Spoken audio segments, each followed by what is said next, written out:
open.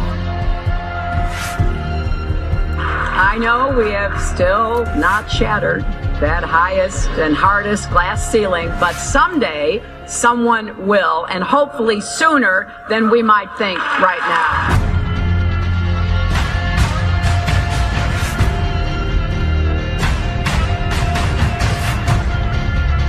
There's no place to go. Although we weren't able to shatter that highest, hardest glass ceiling this time, thanks to you, it's got about 18 million cracks in it. And it may be hard to see tonight, but we are all standing under a glass ceiling right now. People figured out that we were an enclosed system. The more advanced we got, it would be the biggest thought on our minds. That's all we care about. You could make a wildlife preserve 1,000 miles square.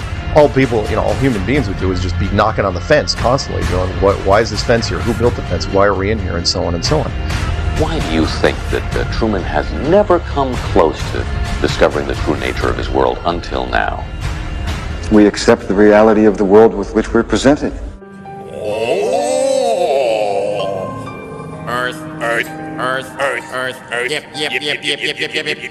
Earth. Yep. Earth. Yep. Oh. Earth. If you start here and you go around long enough in the same direction, you wind up in the place you started from. Yes, Thomas. Why don't we fall off when we walk underneath, Miss Sarah? Because of a force called gravity. What does gravity look like? Gravity is something we can't see, but we know it's a great invisible force that keeps us all here on Earth. It's a natural force that keeps us all from flying off into space. We were always told that the world is flat. You were told right. Don't listen to her. I've been patient with you, Sarah. Lord knows I've been patient, but now your words have revealed you. The law of gravity was discovered by Sir Isaac Newton in 1687. That's almost 200 years ago, Uncle Evan. But there is only one law. The law of God. What is gravity? I have no idea. Okay, next question. Wow. No, here's the difference. We can describe gravity. Okay. We can say what it does to other things. We can measure it, predict with it. But when you start asking, like, what it is, I don't know. Einstein, in an Einsteinian answer, we would say gravity is the curvature of space and time. And objects will follow the curvature of space-time, and we interpret that as a force of gravity. That's probably the best answer I can give to a what is gravity question, or why is there gravity. That's the best I can do there. I think that's a good start.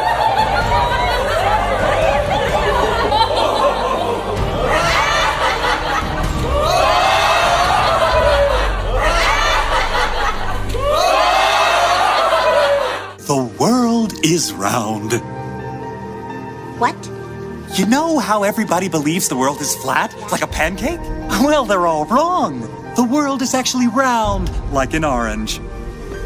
The world is an orange. And? Well, that's it. It's a great idea. It's one of my best ones. Yeah, but what kind of orange? Is it a navel or a juicer? What? Look, just sleep on it. In the morning, the idea will come to you again, and you won't even remember where you got it. Get it? Got it. Good. I must say, I really thought you'd catch on to this a little quicker, Copernicus. What? My name's not Copernicus. I'm Charlene Sinclair. You're not Copernicus? This isn't 16th century Poland? Oh boy, I screwed up. How do you brainwash? You repeat the same thing over and over again. You know, if somebody's resisting the concept, if you keep fucking repeating it, they'll incorporate it in their brain. Since you were a kid, you've seen this image. But you've never seen it from that point of view. But your brain has three-dimensionalized. Oh yeah, that's the Earth. How? Through repetition. Let's just all get on our hands and knees and wait for a scientist or an astronaut to come along, or Neil deGrasse Tyson to come along and bestow upon us their knowledge. Now, as you can see, this is the evolution meter, and I've put God, the creator of everything, on the right side. And evolution on the left. I won't change my mind, because I don't have to. Because I'm an American. I'm dug in. And I'll never change. Mac, look, you're wasting our time. You're not going to get us to not believe in evolution. And why is that? Because the smartest scientists in the entire world all agree that it's real. I'm glad you brought that up. Mr. Reynolds, these were all the smartest scientists. Only problem is, they kept being wrong! Oh, this is insane, you fool! I'm a fool because I have more faith in the saints that wrote the Bible? Yeah, because you just read the words of a bunch of guys that you never met, and you just take it on faith that everything they wrote was true. And what makes you think what your scientists are writing is any more truer than my saints? Because there are volumes of proven data, numbers, figures. Have you poured through the data yourself? The numbers, the figures? Well, no. No. Oh, interesting. So let me get this straight, Mr. Reynolds.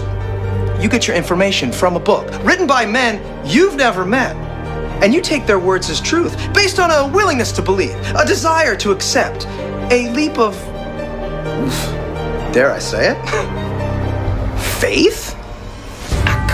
Come on. Look, I mean, I don't even know how I'm supposed to respond to that. Like, come on. I rest my case. Matter tells space how to curve. Space tell... Did I get that right? The science community is ignoring a lot of the things that we're looking at, and so normal people are going out and doing experiments. And one of the experiments has turned up an amazing fact that we've not been told, and it destroys the whole idea of this heliocentric system, and that is the moon. Now, you can actually measure the temperature of the moonlight next to the temperature of the shade of the moonlight, and you'll find the moonlight is colder than the shade, the opposite from the sun. So the moon is throwing out its own light, and that light is the opposite from the sun. Now, that tells you that it's not reflecting the sun's light. It's producing its own, and its light is different from the sun's. So, you know, the scientific community have not told us this, because they won't tell us this, because it destroys this idea that the sun is, is lighting up the moon. Everyone knows, like, if you're in sunlight, it's colder in the shade, right? So if it's 100 degrees in the sun, it's 90 degrees in shade. You go to the moonlight, like, especially in a full moon, especially if it's high in the sky, the moon is its own independent object. It is not reflecting the sun rays. The sun is its own object. Also, about the same size, which is, again, coincidentally, why the moon fits so perfectly in front of the sun during an eclipse. We always thought it was coincidence that even though it was 400 times farther away, that it was also exactly 400 times less diameter, which is why it fits. And the other weird thing about the moon, which everyone thinks, oh, it's just a coincidence, is that we never see the other side of it. It's constantly perfectly rotating, so we only see one side of the moon. Exactly one side. It's not like we have like a quarter of a degree every 5 years or half a degree here and there. It's always the same side. There are no coincidences when it comes to this system. It was deliberately built, but I think it was deliberately built to be detected. And I think we were naturally supposed to figure this thing out maybe as late as the 1970s, but the government figured it out first, and they have been spending a heck of a lot of money trying to keep it a secret.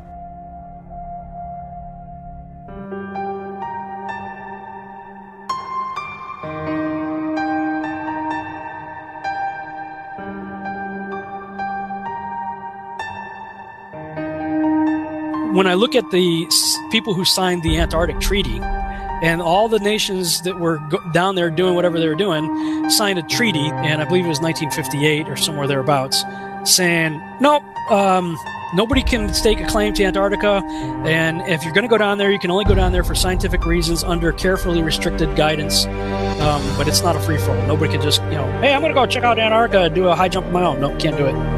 It's the only treaty that's all these countries have signed and never broken and completely agreed on. It's the only one. What treaty is there that everybody's agreed on? We're being kept away from it for a reason. They have some scientific bases there, and literally it's controlled by the military because they don't want you finding out what's beyond. During 3 voyages lasting 3 years and 8 days, Captain Cook and crew sailed a total of 60,000 miles along the Antarctic coastline, never once finding an inlet or path through or beyond the massive glacial wall. So the other question is, well, how come ships don't go off the sea if it's flat? How come ships don't fall off the edge? Well, here's why you don't fall off the edge. There's a 200 to 300 foot high wall that is the border that Scripture says is keeping everything in. Nothing's going past that.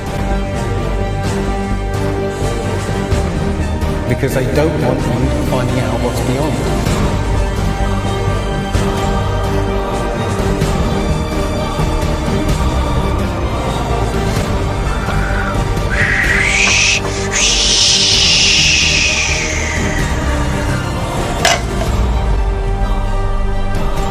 Personally, I think the unconquered south face is the only one worth scaling. It's a 20,000-foot sheer wall of ice, but that's never stopped me before. Risk? Of course I'm aware of the risks. Thank you for your concern. Here's the picture of the Earth from space. There it is. Since you were a kid, you've seen this image. But you've never seen it from that point of view.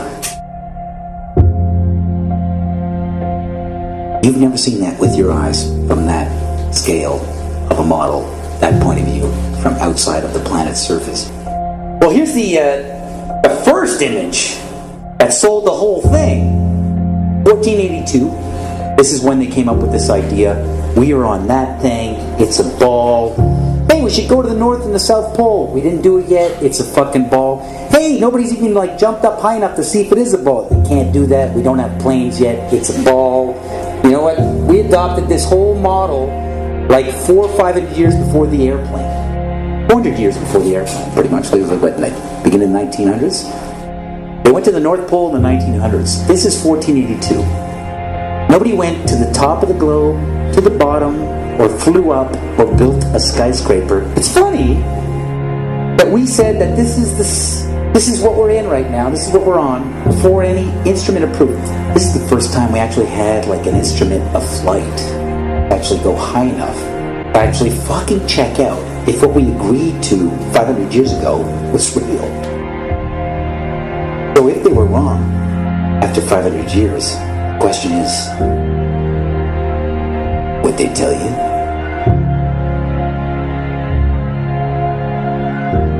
Newtonian physics. Why objects move on a ball spinning 1,000 miles an hour while it's going 26,000 miles around the sun.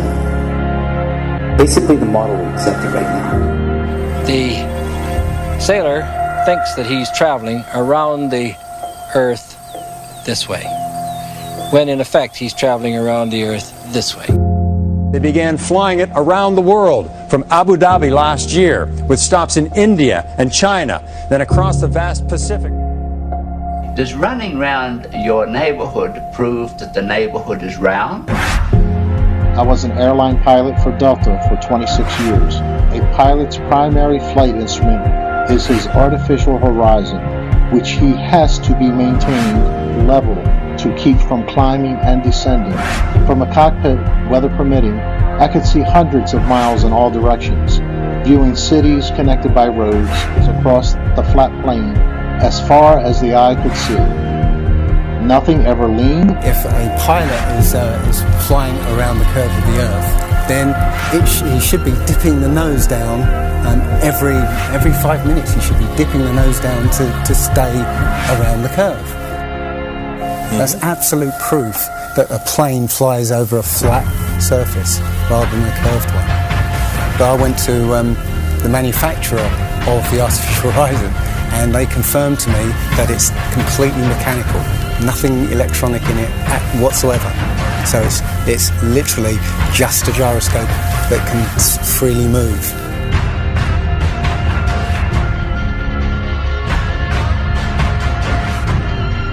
That right there is proof to me that planes fly over a plane.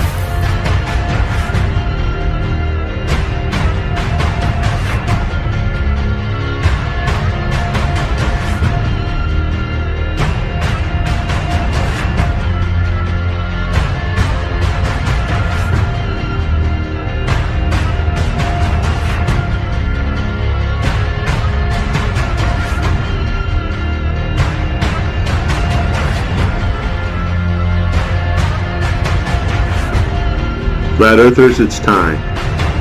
We are going to destroy the Globeheads' arguments concerning flight routes. When you go onto the plane tracking software, you'll see hundreds and hundreds of flights over the northern hemisphere, and you can track those flights from beginning to end. When you look at any flight in the southern hemisphere, what you'll find is the flight takes off and disappears off the tracking. And that only leaves why. Why have they done this? What's the point of this grand deception? I think Eric Dubay explains it best. People are always asking, why do they do this? Other than the obvious profit margin motive, NASA being the biggest black budget black hole in existence, sucking in over $30 billion taxpayer money for the fake moon landings alone. Nowadays, hundreds of billions of dollars, and not just NASA, but RASA and all the other fake space organizations around the world giving CGI images for hundreds of billions of dollars. You want to put something in context. If you want to do something with $3.5 trillion, you can do whatever you want. Whatever you judge to be important to the profile of the nation that you are trying to build and to sustain.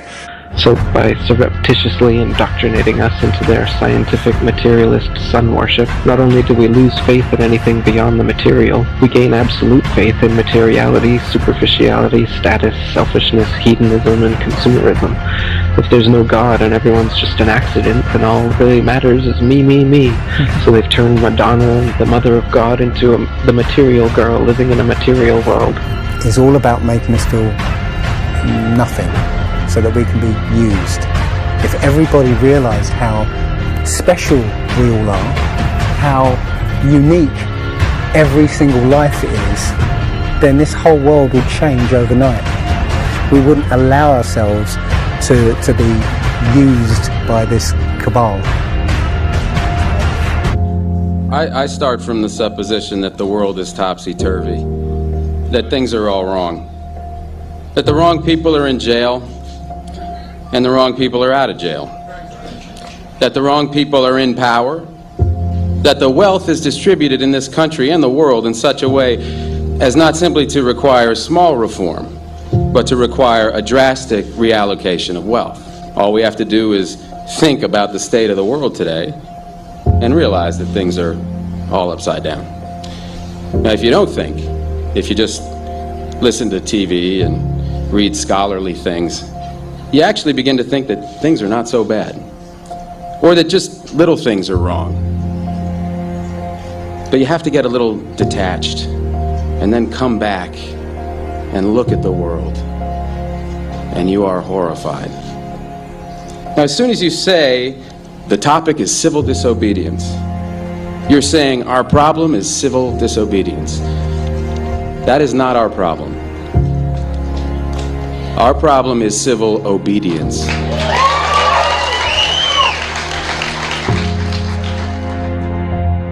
I think all our society is run by insane people for insane objectives. And I think that's what I sussed when I was 16 and 12 way down the line, but I expressed it differently all through my life. It's the same thing I'm expressing all the time, but now I can put it into that sentence that I think we're being run by maniacs for maniacal ends, If anybody can put on paper what our government and the American government, etc., and the Russian, Chinese, what they are actually trying to do, and what they think they're doing, I'd be very pleased to know what they think they're doing. I think they're all insane, but I'm liable to be put away as insane for expressing that. That's what's insane about it.